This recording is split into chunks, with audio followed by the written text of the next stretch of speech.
भवतु सहनौ भुनक्तु सह वीर्यङ्करवावहै तेजस्विनावधीतमस्तु मा विद्विषावहै। ॐ शान्ति शान्ति शान्तिः। श्रुतिस्मृतिपुराणानाम् आलयं करुणालयं नमामि भगवत्पादं शङ्करं लोकशङ्करं। शङ्करं शङ्कराचार्यं केशवं पादरायणं सूत्रभाष्यकृतो वन्दे भगवन्तो पुनः पुनः। ईश्वरो गुरुरात्मेति मूर्तिभेदविभागिने व्योमवद्व्याप्तदेहाय दक्षिणामूर्तये नमः। ॐ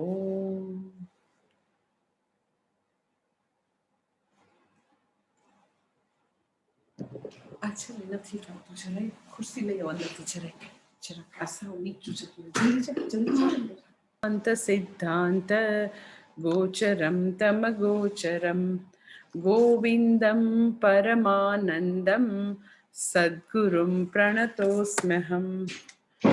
दुर्लभं त्रयमेवेतत् देवानुग्ररहेतुकं मनुष्यत्वं मुमुक्षुत्वं महापुरुषसंश्रयः लब्ध्वा कथञ्चिन्नरजन्म दुर्लभं तत्रापि पुंस्त्वं श्रुतिपारदर्शनम् यस्वात्ममुक्तये न यतेत मूढधीः स ह्यात्मः स्वं विनिहन्त्य सदग्रहात्। पठन्तु शास्त्राणि यजन्तु देवान् कुर्वन्तु कर्माणि भजन्तु देवताः। आत्मैक्यबोधेन विना विमुक्तिः न सिद्ध्यति ब्रह्मशतान्तरेऽपि। चित्तस्य शुद्धये कर्म न तु वस्तुपलब्धये वस्तुसिद्धिर्विचारेण न किंचित कर्म कोटिभिः। ऐसे बंद कर दियो ना। अतो विचारः कर्तव्यं जिज्ञासोरात्मवस्तुनः समासाद्य दया सिन्धुं गुरुं ब्रह्मविदुत्तमम् अधिकारिणमाशास्ते फलसिद्धिर्विशेषतः उपायादेशकालाद्याः सन्त्यस्मिन् सहकारिणः साधनान्यन्त्रचत्वारि कथितानि मनीषिभिः येषु सत्त्वेव सन्निष्ठा यद्भावेन सिद्ध्यति। आदौ नित्यवस्तु विवेकः परिगण्यते इहामुत्र फलभोगः विरागस्तदनन्तरं शमादिषट्कसम्पत्तिः मुमुक्षुत्वमिति स्फुटम्। વિવેક ચુડામણી 9મો શ્લોક ચાલુ છે આપણે એ સાધક માટે અધિકારીત્વ કે ક્વોલિફિકેશન જે છે એનું ખૂબ ઇમ્પોર્ટન્ટ છે। આગલા શ્લોકમાં આપણે જોયું કે એ હશે અધિકારીત્વ છે તો વ્યક્તિને સિદ્ધિ પ્રાપ્ત થશે નથી તો નહીં થાય। एकदम सीधू वाक्य के छे येसु सत्सु एव सन्निष्ठा यद अभावे न सिद्ध्यते। येसु सत्सु अगर छे तो सिद्धि छे नथी तो नथी। तो पछी स्वाभाविक जिज्ञासा थाय के तो पछी ए बधुं शुं छे। तो हवे 9मा श्लोकमां ए बधी वस्तुनुं लिस्ट आपे छे के ए टोटल 4 वस्तु छे। साधन चतुष्टय संपत्ति कोई पण व्यक्तिने अध्यात्म मार्ग में प्रगति करवी छे ध्येय प्राप्त करवू छे तो एने माटे आ साधन लईने ए यात्रा करी शकशे। કોઈ બી યાત્રા સંપન્ન કરવી હોય તો સાધન જોઈએ, કે મને ઋષિકેશ પહોંચવું છે તો સાધન જોઈએ. શું? તો કે ટ્રેનમાં બેસવું પડે, પ્લેનમાં બેસવું પડે. સાધન વિના સાધ્ય સિદ્ધ ન થાય. તો અહીંયા આગળ હવે મોક્ષરૂપી સિદ્ધિ સિદ્ધ કરવી છે તો સાધન શું છે? તો કે સાધન ચતુષ્ટય સંપત્તિ. કઈ છે?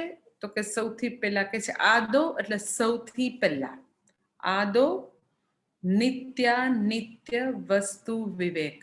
સૌથી પહેલા તો કે વિવેકથી અધ્યાત્મની યાત્રા શરૂ થાય. એને સૌથી પહેલા શું કામ મૂકે છે વિવેકને? તો કે અગર વિવેક છે તો બાકીની બધી વસ્તુ સરળતાથી સહજતાથી આવશે.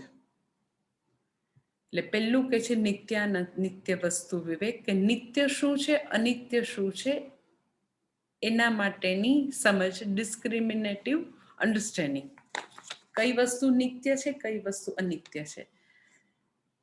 આ 9મો શ્લોક છે, એમાં મેં તમને વાત કરી એમ વધારે વિસ્તૃત નહીં, કે ખાલી અહીંયા આગળ લિસ્ટ જ આપે છે. એ મેં તમને વાત કરી હતી કે શાસ્ત્રની એવી પદ્ધતિ છે કે જે આવવાનું હોય હવે પછી એને પહેલા ટૂંકમાં બધી વસ્તુ કહી દે કે આટલું હવે આપણે એનો સ્ટડી કરશું. એટલે અહીંયા આગળ સાધન ચતુષ્ટય સંપત્તિનું લિસ્ટ આપે છે. વિવેક, વૈરાગ્ય, પછીથી તો કે એના પછી તો કે સમાધિ ષટક સંપત્તિ. શમત જેની શરૂઆતમાં છે એવી 6 વસ્તુ. કઈ? તો કે શમ, દમ, ઉપરમ, તિતિક્ષા, શ્રદ્ધા, સમાધાન. That is third, and fourth is મુમુક્ષુત્વ. એટલે ફરીથી કહું છું, વિવેક, વૈરાગ્ય, સમાધિ ષટક સંપત્તિ, and fourth is મુમુક્ષુત્વ. સમાધિ ષટક સંપત્તિ એટલે 6 વસ્તુ. એ 6 કઈ? તો કે શમઃ, દમઃ, ઉપરમ, તિતિક્ષા, શ્રદ્ધા, સમાધાન. તો હવે સૌથી પહેલું આપણે ગઈ વખતે વ્યાખ્યા જોઈ હતી કે આ બધામાં ખાલી તો કે અત્યારે વ્યાખ્યા છે, વિવરણ પછી કરશે, કારણ કે એક વસ્તુની એ થોડું વધારે વિસ્તારથી કહેશે આદિશંકર. તો આપણે ગઈ વખતે જોયું તો કે નિત્ય શું છે, અનિત્ય શું છે, એના માટેની એવી ડિસ્ક્રિમિનેટિવ અન્ડરસ્ટેન્ડિંગનું નામ તો કે નિત્યાનિત્ય વસ્તુ વિવેક છે. પછી કે છે વૈરાગ્ય. તો કે વ્યક્તિને વિવેક આવે, સમજ આવે તો વૈરાગ્ય સહજ છે. અગર વિવેક નથી, વિવેકની સમજ વિનાનો વૈરાગ્ય જે છે એ કાયમી નહીં ટકે. એવો વૈરાગ્ય દુનિયામાં તમે જોયો હશે કે વ્યક્તિ જે છે એને કંઈ બી તકલીફ આવે, પોતે એવી રીતે પૈસા ગુમાવે, સ્વજન ગુમાવે, તો એને એ સમયે એવો તાત્કાલિક વૈરાગ્ય આવે કે બધી વસ્તુ તો કે આવી નશ્વર છે, મને હવે જોઈતું નથી, મને હવે સંન્યાસ લઈ લેવો છે, મને હવે બસ સંસારમાં રસ નથી, એવું ટેમ્પરરી લાગે. દેટ ઇઝ તો કે સ્મશાન વૈરાગ્ય. હવે તો અનફોર્ચ્યુનેટલી લોકોને સ્મશાને જાય તો બી વૈરાગ્ય નથી આવતું. આઈ ડોન્ટ નો શું કામ નામ આવ્યું હશે સ્મશાન વૈરાગ્ય. મેં એવું સાંભળ્યું છે, આઈ ડોન્ટ નો સાચું કે ખોટું, કે સ્મશાનમાં ક્યુ હોય ને, લાંબી લાઈન હોય ને, તો પછી બારે જે બધા ખાલી કોવિડના છે એવા નહીં, બીજા બી લોકોનું ડેથ તો થતું હોય ને કોરોના સિવાયના, તો પછી ત્યાં ક્યુ હોય તો કરવું શું પછી? ખાસ અમારે ત્યાં સૌરાષ્ટ્રમાં મેં આ સાંભળ્યું છે, તો ત્યાં ગાંઠિયા મંગાવીને ખાઈ બધા. ગાંઠિયા અને મરચાની ઉજાણી કરે, કારણ કે એનું જે ડેડ બોડી છે એને ટોકન આપ્યું હોય તો 15મો વારો હોય ટોકનમાં, તો પછી ત્યાં ગાંઠિયા અને મરચા અને ચાયની બધા લોકો એકદમ એક પાર્ટી ચાલતી હોય એવું લોકો કહેતા હોય છે, મને ખબર નથી. અધરવાઇઝ એવો એક વૈરાગ્ય છે જેને સ્મશાન વૈરાગ્ય કે વ્યક્તિ લોકોને આવી રીતે આ પૃથ્વી છોડીને જતા જોવે, પોતાની ઉંમરના લોકો પોતાનાથી નાની ઉંમરના લોકોનું સડન ડેથ થતા જોવે તો એટલીસ્ટ ટેમ્પરરી એ સમયે તો એને થઈ જાય કે અરે રે જીવન તો કેવું ક્ષણભંગુર છે, આપણે આજે છીએ ને કાલે નહીં રે.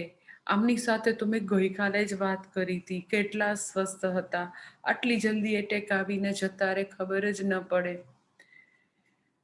તો એ સમયે તો એટલીસ્ટ લોકોને વૈરાગ્ય પહેલાના જમાનામાં આવતો, દેટ ઇઝ સ્મશાન વૈરાગ્ય. પણ એ વૈરાગ્યને વિવેકનો ટેકો નથી, એવી ઊંડી સમજમાંથી નથી ઉત્પન્ન થયો. માટે તો કે એ ટેમ્પરરી હોય, પછી એ ઇવોપરેટ થઈ જાય. તો એની વાત અહીંયા આગળ આદિશંકર નથી કહેતા, વિવેકથી જન્મેલા વૈરાગ્યની વાત કરે છે. વૈરાગ્ય એટલે શું? તો કે આલોક અને પરલોકના બધા જ ભોગ ભોગવવાની ઈચ્છાનો અભાવ, દેટ ઇઝ વૈરાગ્ય. વિવેક, વૈરાગ્ય. પછી ત્રીજું છે સમાધિ ષટક સંપત્તિ. સમાધિ ષટક સંપત્તિ એટલે એમાં એવી 6 વસ્તુનો સમૂહ છે. સૌથી પહેલું છે શમઃ. શમઃ એટલે શું? તો કે વ્યક્તિ જે છે એનું પોતાના મન ઉપર પ્રભુત્વ, મનોનિગ્રહ, દેટ ઇઝ શમઃ. દમઃ એટલે શું? તો કે દમઃની વ્યાખ્યા છે ચક્ષુરાદિ બાહ્યેન્દ્રિય નિગ્રહ.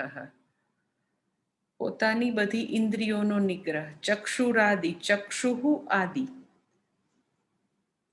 ચક્ષુ જે છે એને જ્ઞાનેન્દ્રિય કહેવાય. આદિ એટલે શું? તો કે બાકીની 4, આંખ, કાન, નાક, ત્વચા, એ બધી જ્ઞાનેન્દ્રિય.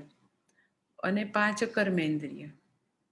એટલે બધી જ જ્ઞાનેન્દ્રિય 5 કર્મેન્દ્રિય નો નિગ્રહ, દેટ ઇઝ દમઃ. મન ઉપરનું પ્રભુત્વ, દેટ ઇઝ શમઃ. ઇન્દ્રિયોના લેવલે સંયમન, દેટ ઇઝ દમઃ. શમઃ, દમઃ. ધેન થર્ડ ઇઝ તો કે ઉપરતિ. ઉપરમ એટલે ઉપરતિ. ઉપરતિ અગર સાધકની વાત છે તો ઉપરતિની વ્યાખ્યા છે સ્વધર્મનું અનુષ્ઠાન,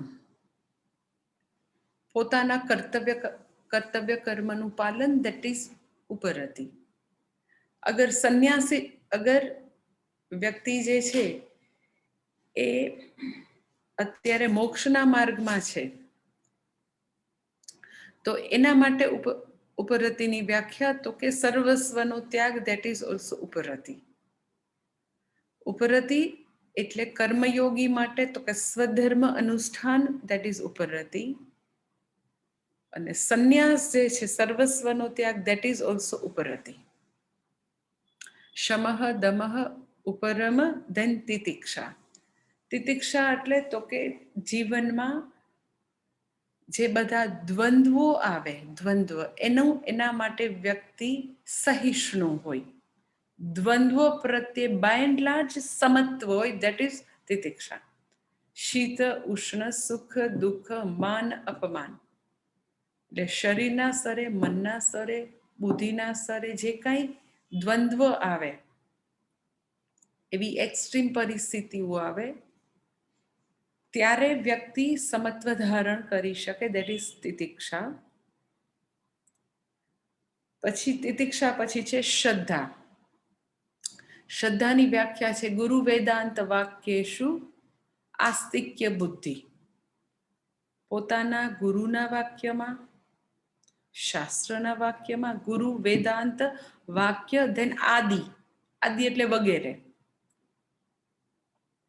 વગેરે એટલે શું? તો કે ગુરુ ભણાવે ત્યારે પણ વાક્યોમાં પૂરી શ્રદ્ધા, ગુરુ વ્યાસપીઠ ઉપર ન હોય ત્યારે પણ એના વાક્યમાં પરમ શ્રદ્ધા, આસ્તિક્ય બુદ્ધિ.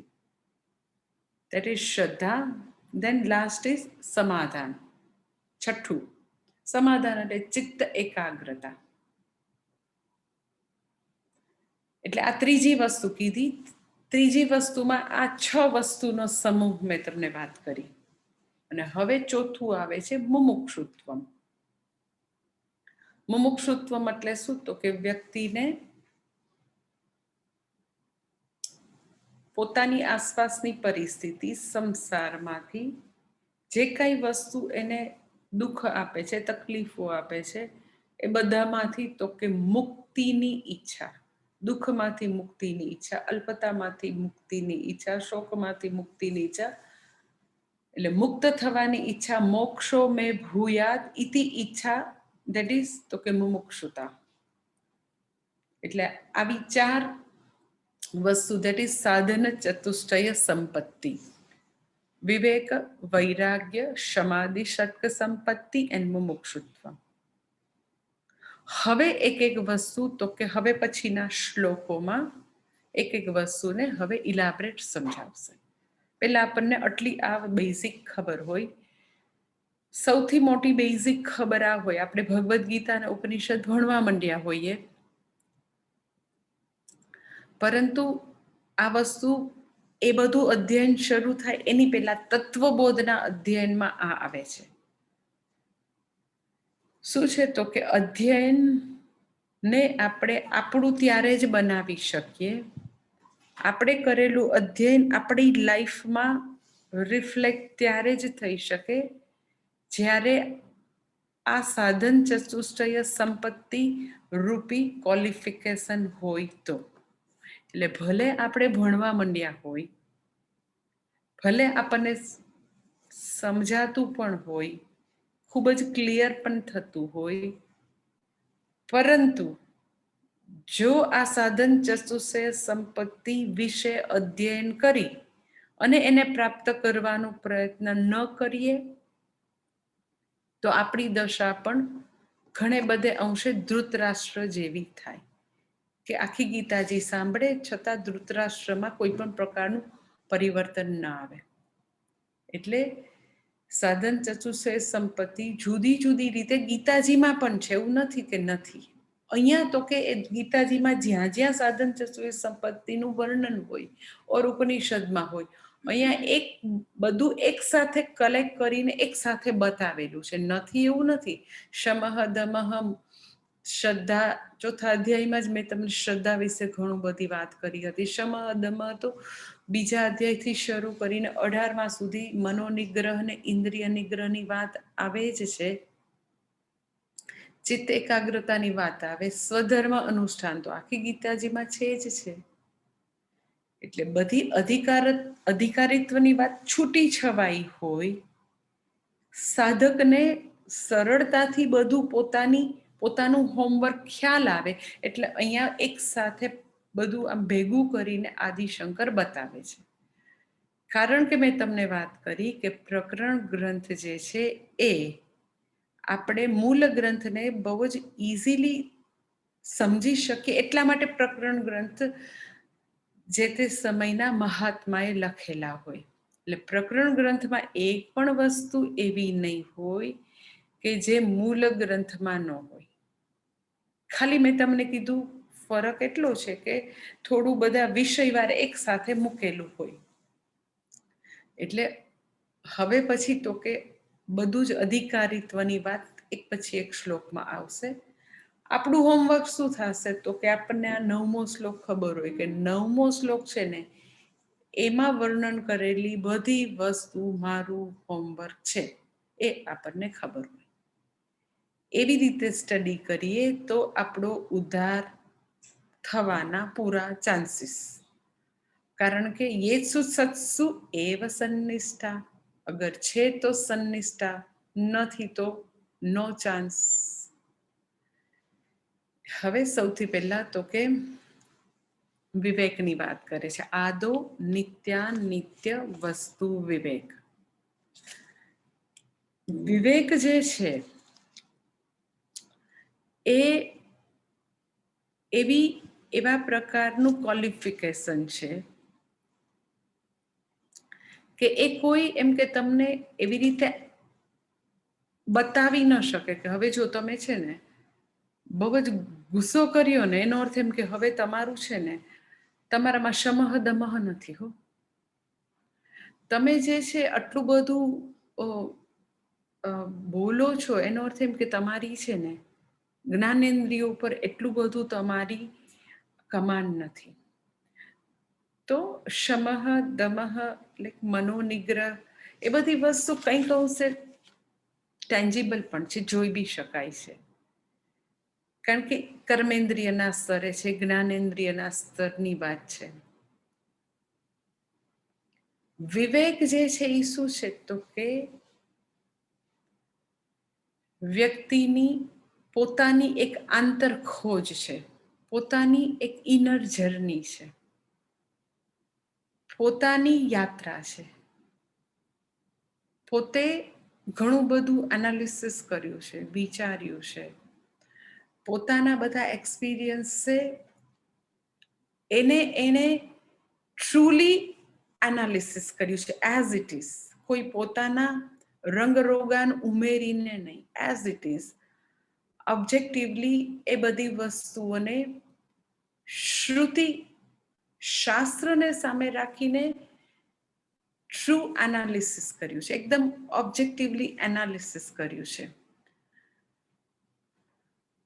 અને વિવેક અગર છે તો વૈરાગ્ય સાચો છે. વિવેક નથી તો વૈરાગ્યની આ સચ એવડી મોટી પોસિબિલિટી નથી. વૈરાગ્ય નથી તો શમદમ એવા બધા એટલે બધા અંશે આવી નહીં શકે. એટલે એમ કેવું છે, બધું એક ઉપર એક આશ્રિત છે. વિવેક બરાબર છે, યથાર્થ રીતે કરી શકે છે, એ ડિસ્ક્રિમિનેટિવ અન્ડરસ્ટેન્ડિંગ એકદમ ક્રિસ્ટલ ક્લિયર છે, તો વૈરાગ્ય એનું આઉટકમ જ છે. વિવેકનું આઉટકમ 100% વૈરાગ્ય. વિવેક છે તો વૈરાગ્ય હોવાનું જ. વૈરાગ્ય હોય તો શમઃ દમઃ તો આમ જ સાવ ઇઝી.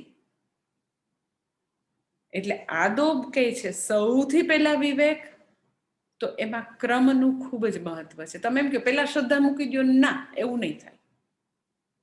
પહેલા તમે ઉપરમાં મૂકી દો ને, પહેલા સમાધાન મૂકી દો, નહીં. આખું સાધન ચતુષ્ટય સંપત્તિમાં ચારે ચારમાં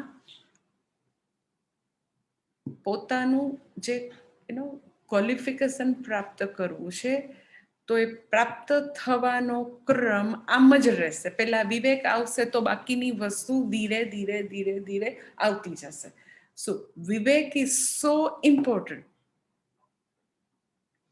પરંતુ વિવેકની વાત કેવી છે તો કેવી બતાવી શકાય એવું નથી. પોતે પોતાના અનુભવોનું સાચું યથાર્થ એઝ ઇટ ઇઝ એનાલિસિસ કરવું પડે, શાસ્ત્રની મદદથી ડિરાઈવ કરવું પડે. એટલે તમે ઘણી બધી વાર મારી પાસે એ વાક્ય સાંભળ્યું હશે કે અધ્યાત્મની આખી યાત્રા એ વિવેકની યાત્રા છે. એટલે હવે તો કે વિવેકની વાત કરે છે શ્લોક 10.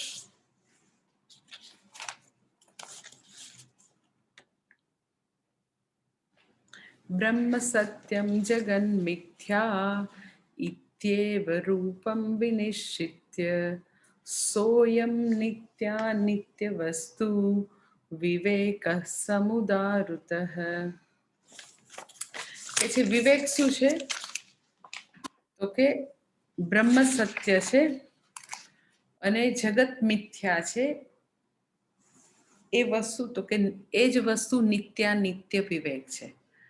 બ્રહ્મ સત્ય છે, જગત મિથ્યા છે, એ નિશ્ચય જ નિત્યાનિત્ય વિવેક છે. શું છે નિત્યાનિત્ય વિવેક? તો કે ક્યાંથી એની શરૂઆત કરવી? બ્રહ્મ સત્ય જગત મિથ્યા ત્યાંથી શરૂ નથી કરવાનું. એ શું છે એ વાક્ય હું પછી કહીશ, છેલ્લે કહીશ. પણ નિત્યાનિત્ય વસ્તુ વિવેક શરૂ ક્યાંથી થશે સાધકના જીવનમાં? તો કે પુરુષાર્થ નિશ્ચય, પુરુષાર્થને ઓળખે. તમને ખબર છે કે મનુષ્યના જીવનમાં 4 પુરુષાર્થ છે: ધર્મ, અર્થ, કામ અને મોક્ષ. હવે એ જે પુરુષાર્થ છે, તમે જોજો સ્ટેપ બાય સ્ટેપ હું કેવી રીતે તમને એ બતાવું છું. કે અર્થનો પુરુષાર્થ, કામનો પુરુષાર્થ, ધર્મનો પુરુષાર્થ મનુષ્ય માત્રમાં નેચરલ કોર્સમાં છે, નેચરલી છે. ઇટ્સ લાઈક કે એનિમલ હોય ને એના જીવનમાં અર્થકામનો પુરુષાર્થ સહજતાથી છે. એ લોકોને ખાવાની ઈચ્છા, એ લોકોને તો કે બીજા એનિમલ એને હેરાન ન કરે અને પોતાની જાતને સલામત રાખવી, બચાવીને રાખવી, બીજા એને મારી ન નાખે એનાથી પોતે ખૂબ જ સાવચેત રહેવું, એ કોઈ એનિમલને શીખવવું ન પડે. એટલે પૂજ્ય સ્વામીજી એમ કે ને કે બેબી મંકી જે છે એને એવું શીખવવું ન પડે કે તું તારી માને બરાબર પકડી રાખજો, તારી માં તો વાંદરી જ છે, એક ઝાડ ઉપરથી બીજા ઝાડ ઉપર કૂદકા મારશે, તું એને ટાઈટમ ટાઈટ નહીં પકડે ને તો તું પડી જશે. કારણ કે પૃથ્વીની અંદર ગુરુત્વાકર્ષણ નામનું એક બળ છે, જેને કારણે દુનિયાના તમામ પદાર્થો નીચે આવવાની ટેન્ડન્સી હોય છે. તો તું જો તારી માને નહીં પકડે તો ગુરુત્વાકર્ષણના બળને કારણે તું નીચે પડી જઈશ, અને તાજી ચાજી જન્મેલી હોઈશ તો તું મરી જઈશ. તો જીજીવિષા, મને જીવવું છે, મને ખાવું છે, મને રહેવું છે, મને બીજા તો કે મારી ન નાખે બીજા કોઈ વાઇલ્ડ એનિમલ એવું હરણને શીખવવું ન પડે. પોતે સિંહથી પોતાની જાતને કેવી રીતે બચાવી ખબર છે. દેટ ઇઝ ઓલ અર્થકામનો પુરુષાર્થ. કે પોતે બચ્ચાને જન્મ આપવો, જન્મેલા બચ્ચા જે છે એનું ધ્યાન રાખવું. હું હમણાં જ કોઈકને વાત કરતી હતી, બેનું કે કૃતિને મને યાદ નથી, કે અમારે હમણાં 2-3 વાછડીઓ આવી નવી, તો હું એ લોકોને આમ એકદમ માઇન્યુટલી રોજ ઓબ્ઝર્વ કરતી હોય કે એ લોકો અને જે હ્યુમન ચાઇલ્ડ છે, એટલે એ ગાય અને એના બચ્ચાનું રિલેશનશિપ અને હ્યુમન બિંગમાં મધર અને ચાઇલ્ડનું રિલેશનશિપ માં શું ફરક છે એ બધું હું જોતી હોઉં તો આમ એક્ઝેક્ટ એટલે ડીટુ સરખું જ તમને લાગે. કે પેલી 1 મહિનાની થાય ને, જેવી મહિનાની પણ નહીં એનાથી પણ ઓછી, તો જે માં હોય ને એ અંદર હોય, આપણો જે વાડો હોય ને એમાં હોય, અને એ જે આવી મહિનાની 1.5 મહિનાની 2 મહિનાની વાછડી હોય ને તો એને અમે વાડાની અંદર ન રાખીએ, એ ભલે આમ આટા મારતી.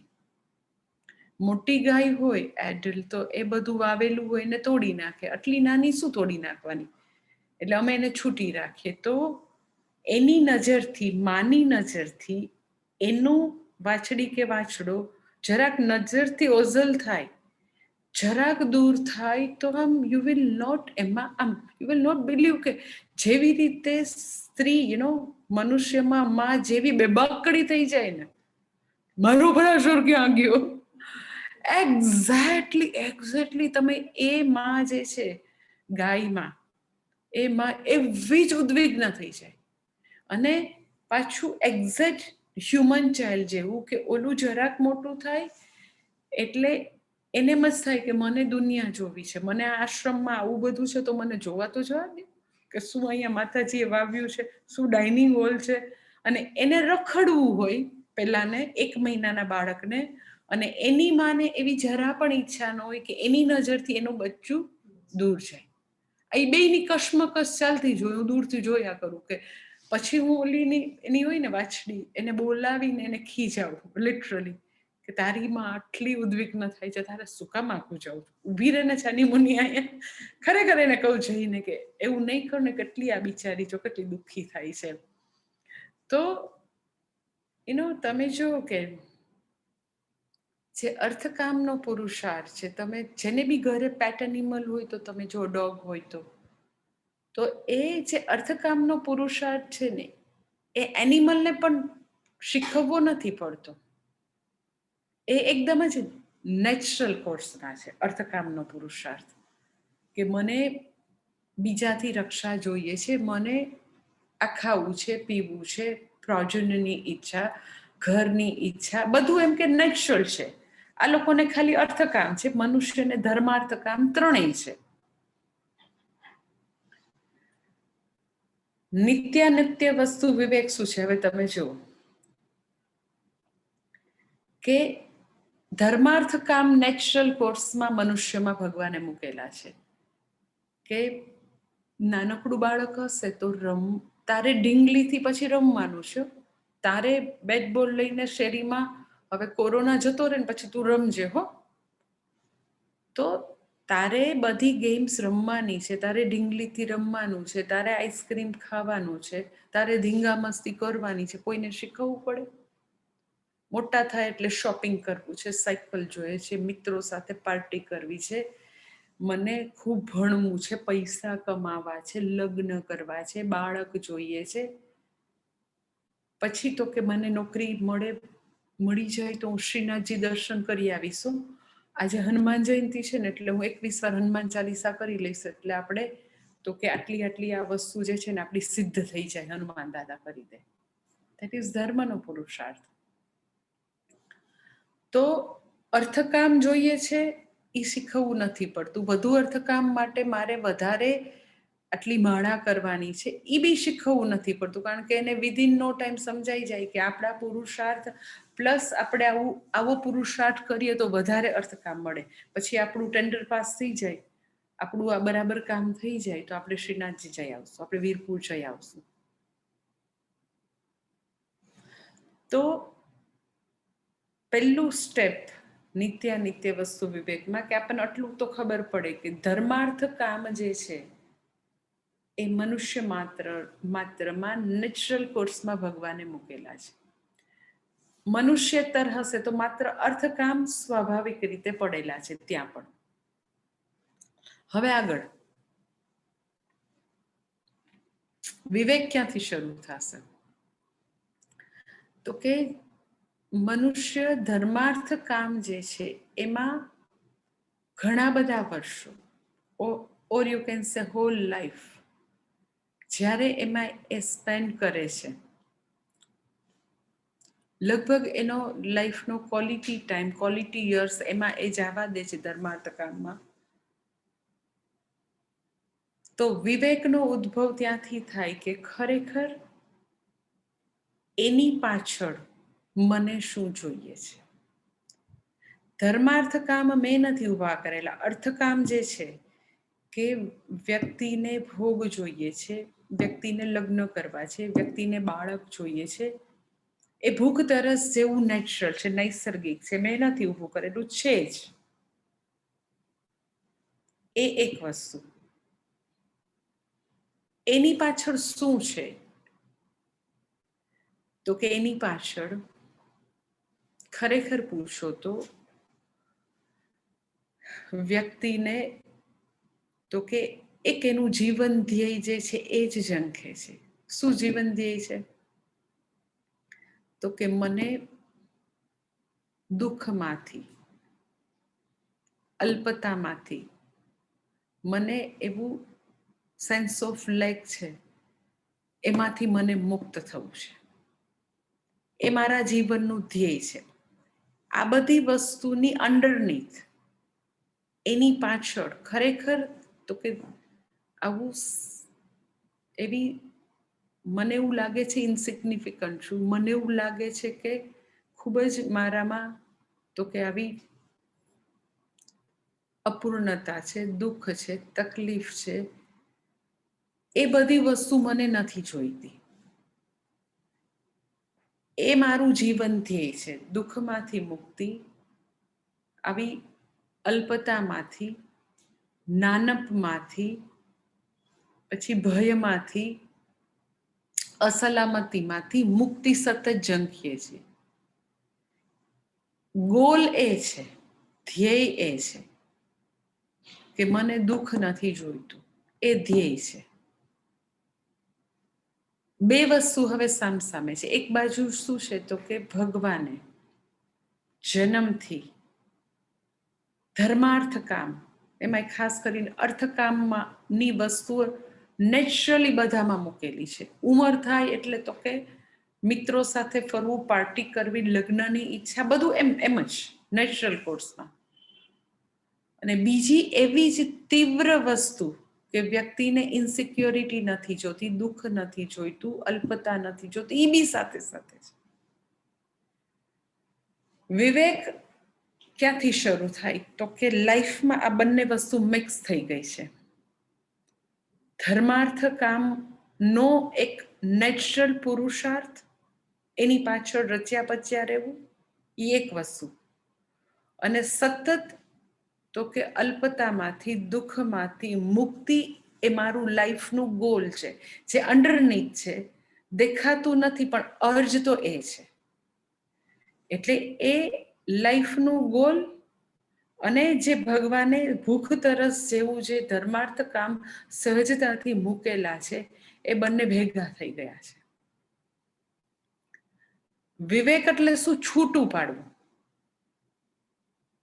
ડિસ્ક્રિમિનેટિવ અન્ડરસ્ટેન્ડિંગ એટલે શું? તો કે હવે આ બે વસ્તુ ભેગી આવી, હવે સમજણપૂર્વક એને છૂટી પાડવાની છે. દેટ ઇઝ કોલ્ડ નિત્ય વિવેક. કેવી રીતે છૂટી પાડવી?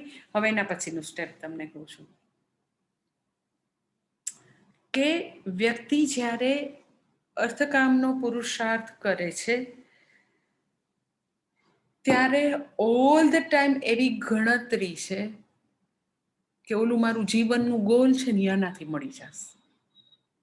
શું? તો કે મને છે ને આવું કંઈક ખૂટે છે, મને એવું લાગે છે હું ઇન્સિગ્નિફિકન્ટ છું, ઇન્સિક્યોર છું, દુઃખી છું, એ બધું મને લાગે છે ને એમાંથી મન છૂટવું છે ને, અર્થકામ કરીશ એટલે મળી જશે બધું. બસ અહીંયા આગળ તો કે મોટામાં મોટું કન્ફ્યુઝન. અહીંયા આગળથી હવે વિવેક કરવાનો છે. આ બે વસ્તુ સાયમલ્ટેનિયસલી પેરેલલ બધાની લાઈફમાં પડેલી જ છે. કે અર્થકામ, ધર્માર્થકામ ભગવાને નેચરલ કોર્સમાં મૂકેલા છે. એ કોઈ કૃત્રિમ ઈચ્છા નથી કે વ્યક્તિને લગ્ન કરવા છે, બાળક જોઈએ છે, પૈસા કમાવા છે, ભોગ ભોગવવા છે, પડેલું જ છે બધામાં. પરંતુ એનું એનાલિસિસ નથી કર્યું કે ઓકે બહુ જ પૈસા કમાઓ એટલે બહુ સુખી, એવું કંઈ છે? જે પુરુષાર્થ જે છે એ એક વસ્તુ છે, અને મને જીવન ધ્યેય, મને હંમેશા અલ્પતામાંથી મુક્ત થવું છે, દુઃખમાંથી કાયમી મુક્ત થવું છે, એ મારું જીવન ધ્યેય છે. એટલે મેં આવું એમ જ મારી મેળે આવું એક ઇક્વેશન મારી મેળે બેસાડી દીધું છે કે મારી જે અર્થકામનો પુરુષાર્થ જે છે એ પૂર્ણ કરું એટલે મને દુઃખમાંથી મુક્તિ મળી જશે. મને સેન્સ ઓફ લેક, ઇન્સિક્યોરિટી, મને એવું હું ઇન્સિગ્નિફિકન્ટ છું એવું લાગે છે, અલ્પ છું એવું લાગે છે, એ બધું જતું રહેશે. હું બહુ પૈસા ભેગા કરું એટલે બહુ સિક્યોર થઈ જઈશ. બહુ બધું ભેગું કરીશ ને, બહુ બધા ભોગ ભોગવીશ ને, એટલે બધું દુઃખ વયું જવાનું છે. એટલે અહીંયા આગળ બધું મિક્સ થઈ ગયું છે. મિક્સ થઈ ગયું હોય તો છૂટું પાડવા માટે વિવેક જોઈએ. વિવેક એટલે શું? તો કે બે વસ્તુની સમજ જોઈએ. શું બે વસ્તુ? તો કે આપણે અર્થકામ કરી રહ્યા છીએ, પુરુષાર્થ અર્થકામનો કરી રહ્યા છીએ, પૈસા કમાવાને, ભેગું ને ભોગવવાનું. અને બીજું તો કે મને શું જોઈએ છે. સમજાય છે? ઓલ ધ ટાઈમ પુરુષાર્થ શેનો? પુરુષાર્થ એટલે સતત એની પાછળ જ કર્મો કર્યા કરીએ છીએ. પૈસા કમાવા, ભેગું કરવું, આ કરવું, આ સંબંધો વધારે, ઓલ ધ ટાઈમ અર્થકામ ચાલ્યા કરે છે. શું જોઈએ છે એ કોઈક વાર સ્પષ્ટ થાય કે ખરેખર શાંતિ જોઈએ છે. આ બધું હવે નથી ઝંઝાળ જોતી. કોઈક વાર એ જીવન જે સરફેસ કરે, દેખાય આપણને. વળી પાછું જે આઈ વોન્ટ ધીસ, મને આ જોઈએ, એનો એટલો બધો શોર બકોર હોય. એટલે અંડરનીથ જે વહ્યા કરે છે કે મને નિત્ય સુખ જોઈએ છે, પૂર્ણતા જોઈએ છે, શાંતિ જોઈએ છે, એ ઇનર લીઝર જોઈએ છે, એ નિત્ય આનંદ જોઈએ છે. કોક વાર દેખાય, સરફેસ કરે, બાકી તો કંઈ ઢંકાયેલું હોય જે જીવન ધ્યેય છે. એટલે જીવન ધ્યેય અને પુરુષાર્થ બે એટલા બધા મિક્સ થઈ ગયા છે. ઘઉં ને કાકરા જેવા હોય તો આપણે ફટાક કરતા એને જુદા પાડી દઈએ, પણ આ તો કેવું છે તો કે દૂધ અને પાણી જેવું છે. નીર ક્ષીર વિવેક, એટલે દૂધ અને પાણી થોડા ને છૂટા પડે. એટલે એવું કે પેલાના જમાનામાં એવા હંસ હતા કે જે આવું દૂધ અને પાણીને છૂટા પાડે, પાણીને મૂકી દે ને દૂધ પીને જતા રહે હંસ. એવું એટલે આપણા સ્વામીજી એમ કે એ બીજું કોઈ નહીં, ભરવાડ હતા, ભરવાડ. કે એ આપણને દૂધ વેચવા આવે છે કે પાણી ખબર પડે નહીં. એટલે નિરક્ષીર વિવેક ઇસ એકદમ સટલ વિવેક, એકદમ સૂક્ષ્મ વિવેક. ઘઉં ને કાકરા હોય તો દેખાય. એટલે નિત્યાનિત્ય વસ્તુ વિવેક આ છે કે વ્યક્તિને પોતાના જીવનના અનુભવોની પરીક્ષા કરે, એનાલિસિસ કરે કે મને શું જોઈએ છે અને હું શું કરું છું, આટલું જ. What I'm seeking all the time and what I'm doing. Is there any connection between two? All the time what I'm seeking, that નિત્ય વસ્તુ સતત હું ઝંખું છું. ભલે મારી પાસે એવું બધું વર્ણન કરવાના વર્ડ્સ ન હોય, પણ મને એ ખબર છે કે મને નિત્ય સુખ જોઈએ છે, એ નિરાત જોઈએ છે, શાંતિ જોઈએ છે, આનંદ જોઈએ છે, એ સિક્યોરિટી જોઈએ છે, એ ભયમાંથી મુક્તિ જોઈએ છે, એ ત્રિવિધ તાપમાંથી મુક્તિ જોઈએ છે. એ કરી રહ્યા છીએ કંઈક બીજું.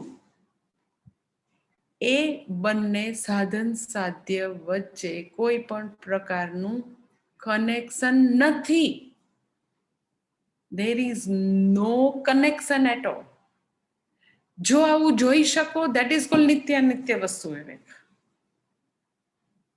There is absolutely absence of connection. There is no connection at all. ધર્માર્થ કામ કર્યા કરો, કોઈ વાંધો નથી, પણ એનાથી તમને જે જોઈએ છે નથી મળવાનું. કરવું હોય તો કરો, કોઈ વાંધો નથી, પરંતુ એવી આશાથી કરવું કે ઓકે બહુ પૈસા કમાવું ને એટલે તો હું બહુ જ મહાન, પછી તો હું મિનિસ્ટર બની જાઉં એટલે બહુ મહાન. મિનિસ્ટર બનવામાં વાંધો નથી, પણ એનાથી કાંઈ એટલે કાંઈ કોઈ પણ પ્રકારની સલામતી નહીં આવે.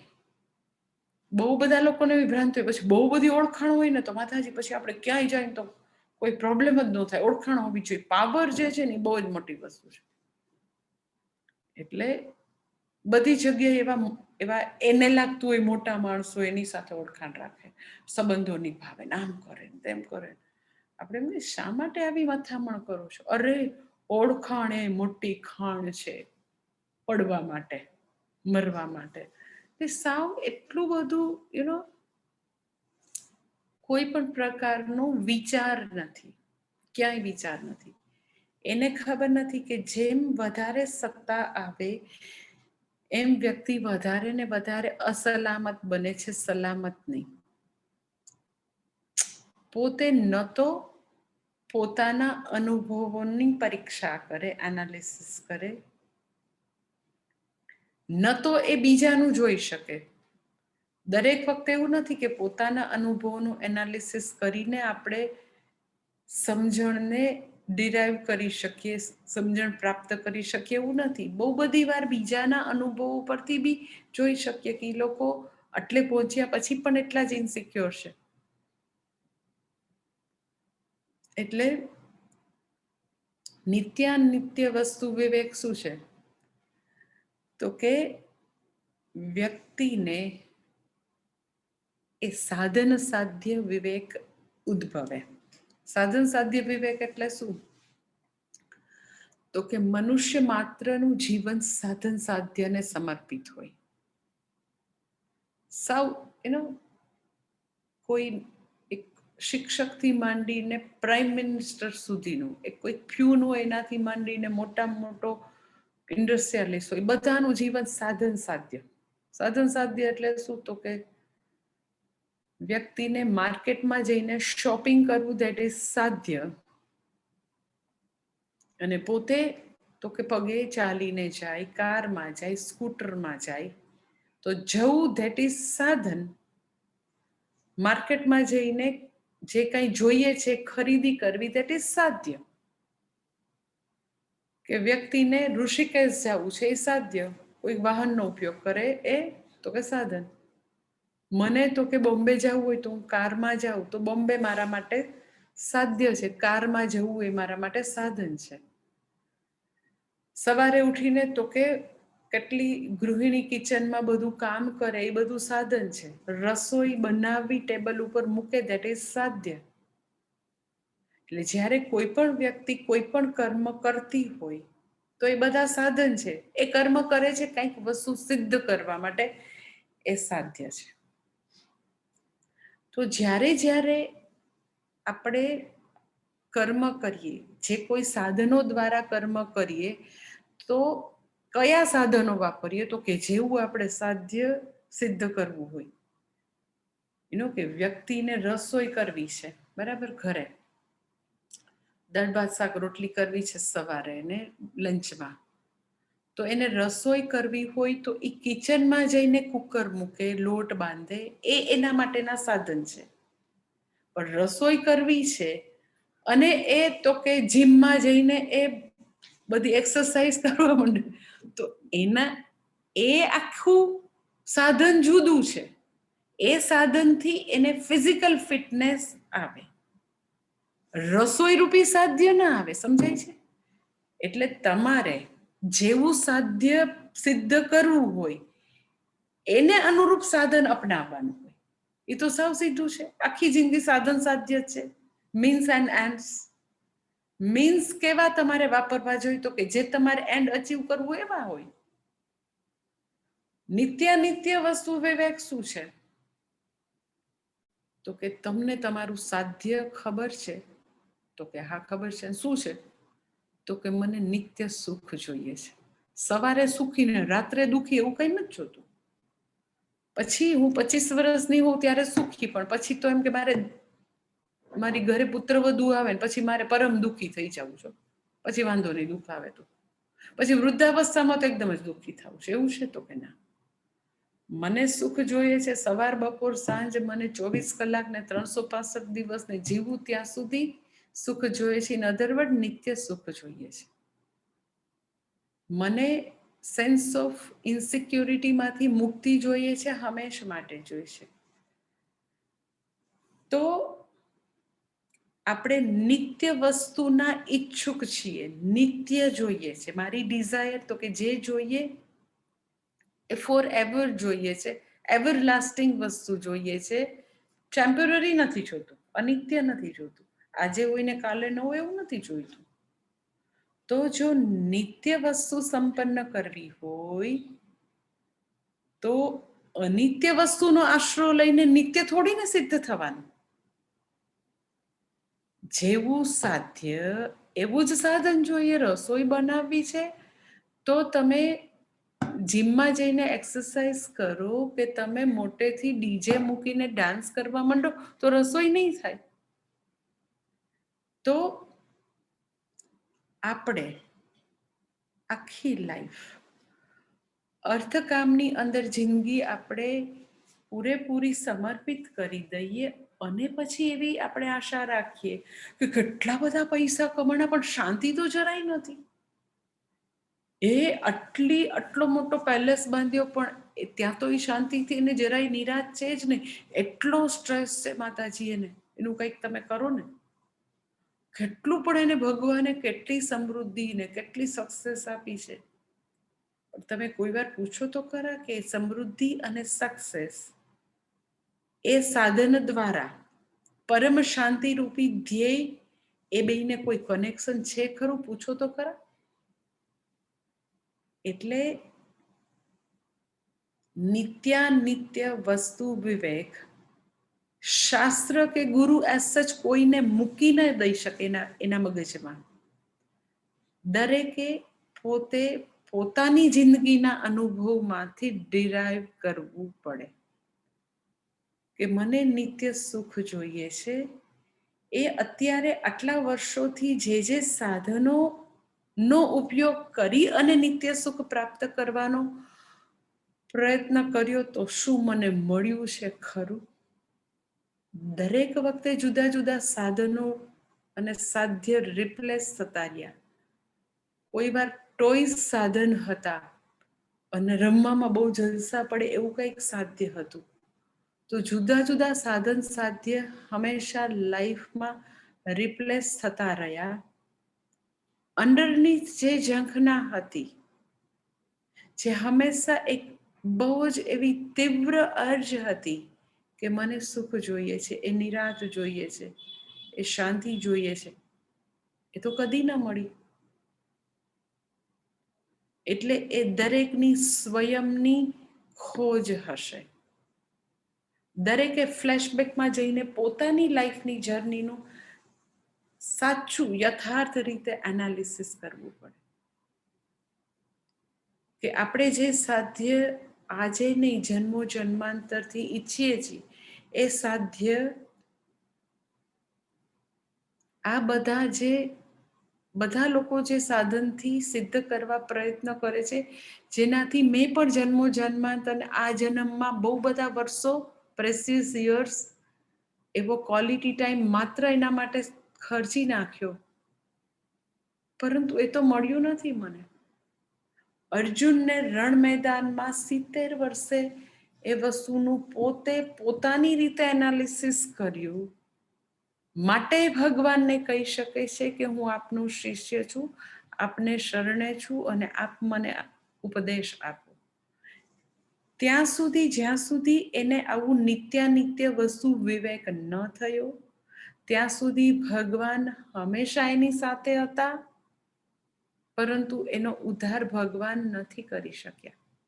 એટલે નિત્ય વસ્તુ વિવેક દરેકની પોતાની ખોજ છે.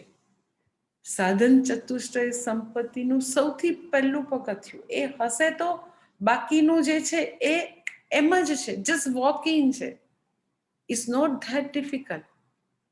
ઓનેસ્ટલી જરાય ડિફિકલ્ટ નથી.